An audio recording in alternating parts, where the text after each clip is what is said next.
Estamos celebrando la fiesta de la Sagrada Familia, en la que la Iglesia fija particularmente su atención el domingo inmediatamente posterior a Navidad. La Santísima Trinidad, que existe desde toda la eternidad en el cielo, quiso empezar a existir en el tiempo y salvarnos por otra Trinidad en la tierra, la Trinidad de Jesús, María y José. La Sagrada Familia de Nazaret es el medio divino y humano que Dios eligió para llevar a cabo su plan de redención. Y a su vez es el modelo de toda familia cristiana, es decir, el molde en que cada familia debe conformarse para ser lo que Dios quiere que sea. En la Sagrada Familia encontramos ante todo el ideal de matrimonio que se define como la unión exclusiva, estable y para siempre, hasta que la muerte los separe, entre un varón y una mujer naturalmente abierta a la procreación. Y esta es la primera característica del matrimonio, la unión entre un varón y una mujer. Y aunque sea obvio y elemental, hoy habrá que repetirlo una y mil veces.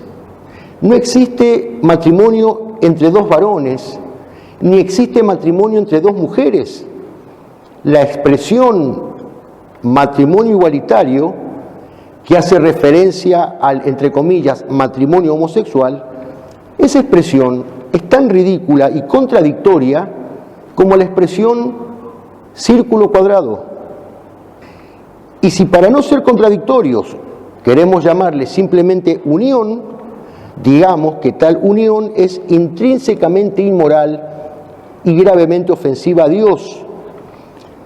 La primera pareja y el primer matrimonio en la historia de la humanidad fue el de Adán y Eva, varón y mujer, salidos de las manos de Dios Creador. Y cuando el hombre quiso enmendarle la plana a Dios y convirtió la ciudad de Sodoma en un inmundo lodazal, Dios los consumió con una lluvia de fuego, como dice expresamente el Antiguo Testamento. Por más que esté de moda, por más que sea ley, por más que hasta estén imponiéndola como obligatoria, la sodomía, la homosexualidad fue, es y será siempre gravísimo pecado contra Dios y contra el orden natural creado por Dios. Al final de la misa, algo diré sobre las supuestas bendiciones de las uniones de parejas irregulares y de parejas del mismo sexo. Repito, Dios los creó varón y mujer, Adán y Eva. Y dice el Génesis que Dios vio lo que había hecho y era muy bueno. Unión en el amor, que es obra maestra de Dios. Pero Dios, digamos, no se conformó con hacerlo muy bueno, quiso algo más. Cristo selló el amor humano con un sacramento que santifica la unión del hombre y la mujer y les da la gracia para ser fieles y educar cristianamente a los hijos. Esa es la definición del sacramento de matrimonio. El único sacramento en donde el ministro no es el sacerdote, sino los propios contrayentes. Esto significa que los esposos se confieren mutuamente la gracia santificante. San Pablo lo llama sacramento grande y compara el amor conyugal con el amor entre Cristo y la Iglesia. Dice él en la carta a los Efesios: por eso el hombre dejará a su padre y a su madre para unirse a su mujer y los dos serán una sola carne. Este es un gran misterio. Yo lo refiero a Cristo y a la Iglesia. Cuando el catecismo pregunta ¿qué significa el sacramento del matrimonio?, responde con San Pablo: significa la unión de Cristo con la Iglesia. Por eso, el divorcio no solo atenta contra la sacralidad del matrimonio, sino también contra la sacralidad y la divinidad de la Iglesia.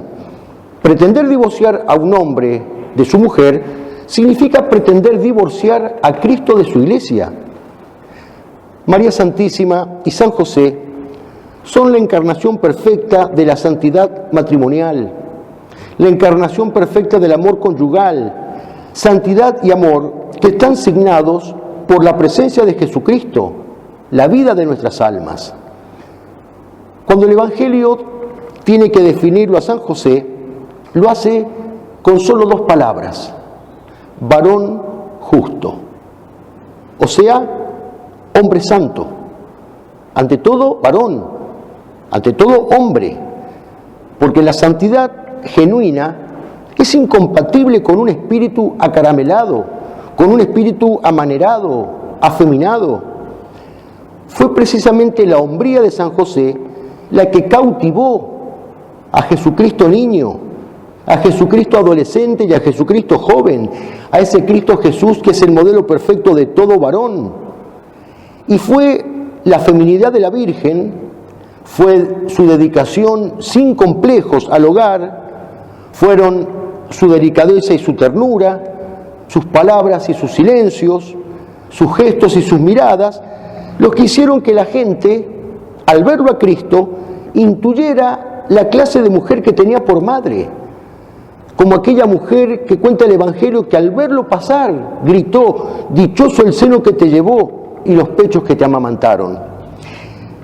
Y así como la Virgen Santísima y San José son el ejemplo preclaro de santidad y amor conyugal, lo son también de padres auténticamente cristianos, de esos padres que educan a sus hijos no solamente con las palabras, sino sobre todo con los ejemplos, y que los educan no solo para esta vida, sino principalmente para el cielo.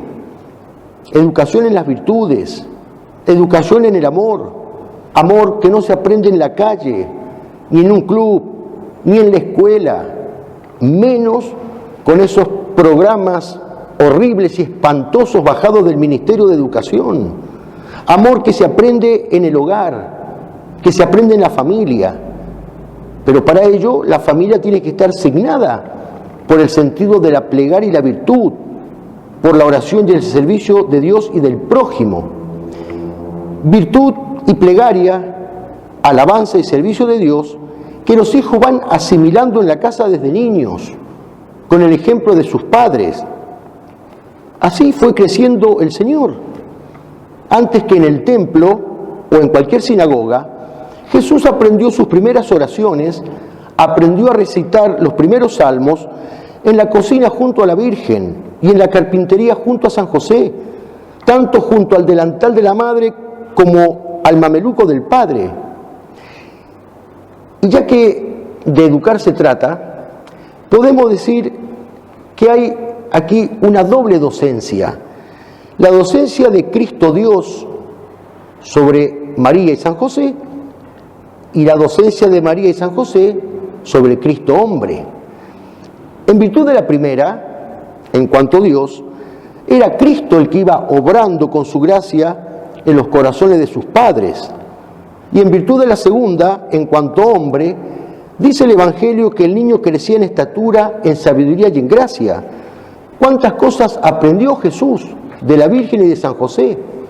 De la Virgen aprendió la sumisión, la docilidad a la voluntad de Dios, el recato y el pudor, la modestia y la sencillez, la mansedumbre y la humildad, que luego le harían decir: aprended de mí, que soy paciente, manso y humilde de corazón.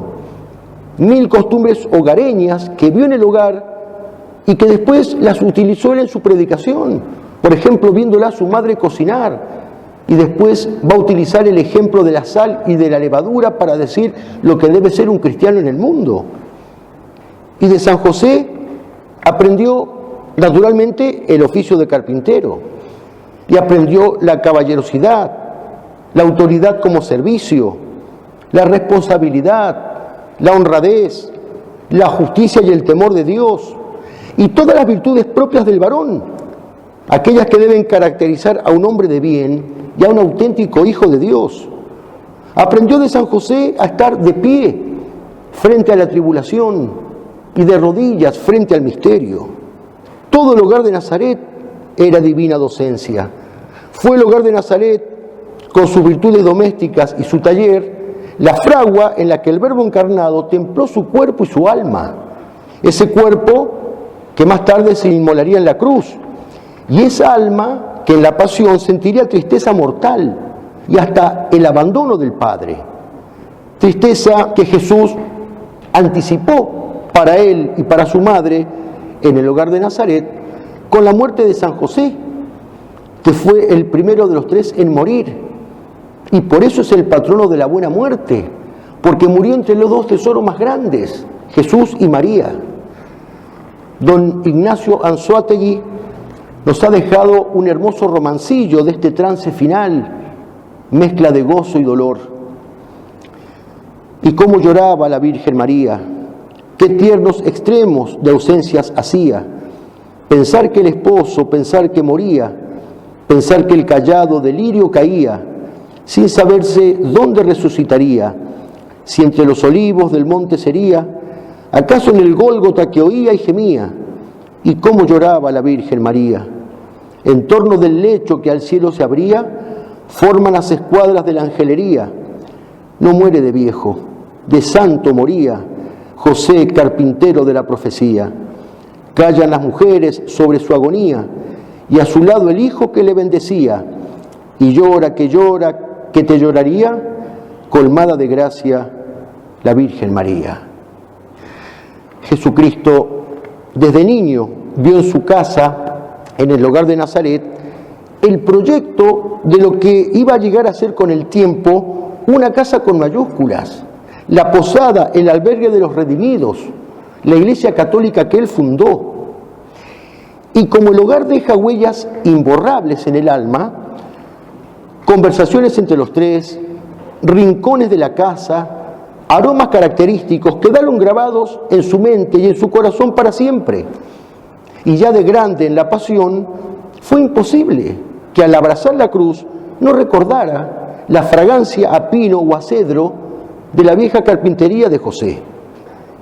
Todo Nazaret fue amor a Dios, todo Nazaret fue divina docencia. Por eso decíamos al comienzo que la Sagrada Familia es el modelo de toda familia cristiana, el molde en que cada familia debe conformarse para ser lo que Dios quiere que sea. Y esta es la gracia que le pedimos para nuestras familias, para los esposos, para los padres, para los hijos. Se la pedimos a Jesucristo, Dios hecho hombre en el seno de una familia. Se la pedimos a María Santísima, Virgen fiel y Madre del amor hermoso. Se la pedimos a San José, varón justo, esposo casto y padre nutricio. Se la pedimos para que nuestras familias no se edifiquen sobre la arena de la modernidad y de la mundanidad, sino en la roca sólida del querer de Dios, de acuerdo al modelo divino y humano de la Sagrada Familia de Nazaret, modelo siempre vigente y hoy más necesario que nunca. Que así sea.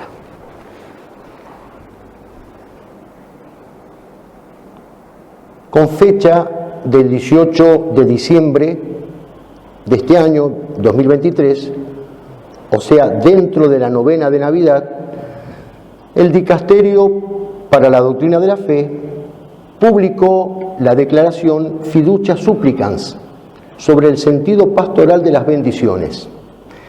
La misma lleva la firma del prefecto, el cardenal Víctor Fernández, argentino, y fue aprobada por el Papa Francisco.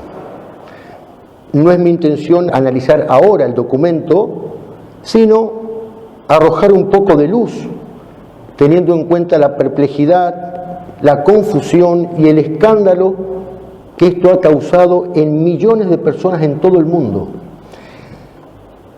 Esta declaración contempla la posibilidad de, leo entre comillas, las bendiciones de parejas en situaciones irregulares y de parejas del mismo sexo.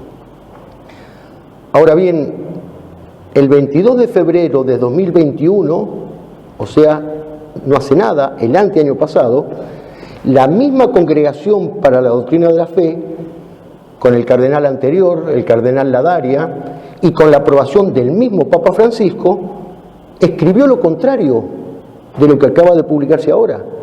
Leo textualmente lo que se escribió. Son compatibles con la esencia de la bendición impartida por la Iglesia solo aquellas realidades que están de por sí ordenadas a servir a los designios de Dios.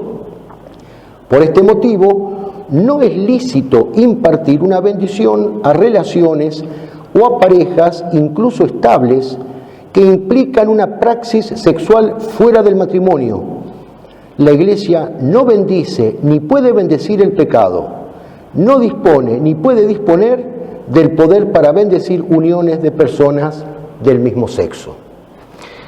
O sea, que la actual declaración, la que salió hace poco más de 10 días, contradice expresamente el documento anterior y contradice gravemente la revelación divina, la Sagrada Escritura, la tradición y el magisterio de la Iglesia, y publicada en vísperas de Navidad, significó una bofetada, un cachetazo al niño Jesús. Veamos, la Iglesia bendice a las personas, todos, justos y pecadores, como lo ha hecho siempre. Bendice objetos, un auto, una casa, una escuela, herramientas de trabajo. Bendice actividades realizadas con un fin bueno, un acto escolar, un evento deportivo o una peña folclórica que se hagan con el fin de recaudar fondos para ayudar a personas enfermas o a familias necesitadas, por ejemplo. Bendice todas las cosas que son buenas en sí mismas o cuyo fin es bueno. Pero las cosas que son malas en sí mismas o cuyo fin es malo, no se pueden bendecir. No se puede bendecir dicho evento deportivo del que hablábamos o dicha peña folclórica si se hacen para recaudar fondos para la compra y el reparto de anticonceptivos o de material indecente, inmoral, para los niños y jóvenes, o para construir un prostíbulo.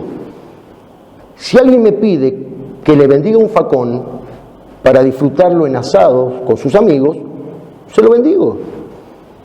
Pero si me pide que se lo bendiga para asesinar a una persona, no. El objeto es bueno en sí mismo, o al menos no es malo, pero el fin que le va a dar a la persona es malo, ese fin. No lo puedo bendecir. No se puede bendecir una clínica abortista, no se puede bendecir un cabaret, no se puede bendecir un ritual satánico. Pues bien, las uniones homosexuales y las uniones sexuales de parejas extramatrimoniales son intrínsecamente malas, contradicen la voluntad y el plan de Dios. Por lo tanto, no se pueden bendecir esas parejas, no se pueden bendecir esas uniones, no se puede bendecir el pecado, no se puede bendecir lo que Dios mismo maldice. No solo que no se debe, sino, insisto, no se puede. La Iglesia no tiene potestad para hacerlo. Hemos leído recién del documento del año pasado, la Iglesia no bendice ni puede bendecir el pecado, dice el documento. Si un diácono, un sacerdote, un obispo lo hacen, esa bendición no solo es ilícita, blasfema y sacrílega, sino que es nula, es inválida. Es decir, esa pareja no queda bendecida. Y algo más diré, ni siquiera la, entre comillas, solución que están planteando algunos. Bueno, se podría bendecir tal pareja si vemos signos de conversión, si se comprometen a cambiar de vida, a dejarse como pareja, etc. No, tampoco. La razón es la misma. Aunque fuera cierto que tienen buena intención, mientras dure la unión, dicha unión es mala, ofensiva a Dios. Es como si alguien me dijera, Padre, ¿puede bendecir mi pecado porque quiero dejar de pecar? Imaginemos, por ejemplo, un médico que sea dueño de una clínica abortista, que hace un retiro espiritual y se convierte. Y me dice, Padre, ¿me puede bendecir la clínica porque he decidido cerrarla? Si ese médico cierra la clínica, y en su lugar abre otra, una clínica, no sé, de psiquiatría o de traumatología o lo que sea, recién entonces sí puedo bendecirle la clínica. La verdadera caridad hacia las personas que conviven sin estar casadas por la Iglesia consiste en ayudarlas, en contenerlas, en acompañarlas, pero siempre en la verdad, induciéndolas a la conversión, a que dejen esa vida de pecado, no bendiciendo y aprobando esa situación. En fin, repito que no es un análisis del documento lo que quise hacer. Autoridades más cualificadas que yo lo han hecho y lo han hecho muy bien. Solo he querido recordar la doctrina de la Iglesia, lo que la Iglesia ha enseñado y ha practicado siempre. Verdad católica que nadie, ni un obispo, ni un cardenal, ni un sínodo, ni un concilio, ni un papa puede cambiar. En su carta a los Gálatas escribe San Pablo: aunque nosotros mismos o un ángel del cielo os predicase un evangelio distinto del que os hemos anunciado, sea anatema, sea maldito, sea condenado. Cuando más de una vez me han escuchado hablar de la grave crisis que atraviesa la Iglesia, alguno podría haber pensado que era una exageración mía. Pues bien, no ha sido exageración. Más aún, creo haberme quedado corto. No hay peor mal que el que está disfrazado de bien. Hacedores de la confusión que no quedarán sin el castigo de Dios. Ese Dios que por boca del profeta Isaías dice: ay de los que llaman bien al mal y mal al bien, que dan oscuridad por luz y luz por oscuridad, que dan amargo por dulce y dulce por amargo. Hoy, más que nunca, la Iglesia necesita de nuestras oraciones y de nuestros sacrificios. Pero, siendo esto lo primero y más importante, no alcanza. Necesita también de nuestra formación y de nuestro testimonio, de una formación seria, una formación sólida y de un testimonio claro, un testimonio inequívoco, un testimonio lúcido y a la vez valiente, de un testimonio que sea luz en medio de tantas tinieblas. Que la Sagrada Familia de Nazaret nos asista en esta empresa y en la gravedad de esta hora.